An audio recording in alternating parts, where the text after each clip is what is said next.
Đồng lây mì bàn prai pro chit $500 ក្នុងមួយដំណឹងនៅក្នុងសប្តាហ៍នេះតម្លៃហាងចេញមាសនៅក្នុងសប្តាហ៍នេះបានប្រែប្រួលខ្លាំងដល់ទៅ$462ក្នុងមួយដំណឹងដោយកាលពីថ្ងៃច័ន្ទដើមសប្តាហ៍មាសបានបើកផ្សាយចេញដូរនៅតម្លៃ$4,844ក្នុងមួយដំណឹងឬស្មើនឹង$4,018ក្នុងមួយអោននិងបានបិទផ្សាយចេញដូរនៅព្រឹកថ្ងៃសៅរ៍នេះនៅតម្លៃ$5,129ក្នុងមួយដំណឹងឬស្មើនឹង$4,254ក្នុងមួយអោនតម្លៃមាសបានប្រែប្រួលខ្លាំងបណ្ដាលមកពីភាពតានតឹងផ្នែកពាណិជ្ជកម្មរវាងអាមេរិកនិងចិនការធ្លាក់ចុះនៃលុយដុល្លារអាមេរិកតម្រូវការមាសពីអ្នកវិនិយោគក្តីបារម្ភអំពីការបិទរដ្ឋាភិបាលចំនួនរវាងរុស្ស៊ីនិងអ៊ុយក្រែនគោលនយោបាយរបស់ធនាគារកណ្ដាលអាមេរិកនិងការរំពឹងទុកអំពីការទម្លាក់អត្រាការប្រាក់បន្ថែមទៀតនៅចុងឆ្នាំនេះសូមបញ្ជាក់ថាមាសបានហក់ឡើងថ្លៃដល់តម្លៃខ្ពស់ប្រចាំសប្តាហ៍កាលពីថ្ងៃទី17ខែតុលានៅតម្លៃ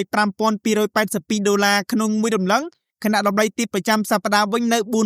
$4,820ក្នុងមួយដំណឹងកាលពីថ្ងៃទី13ខែតុលា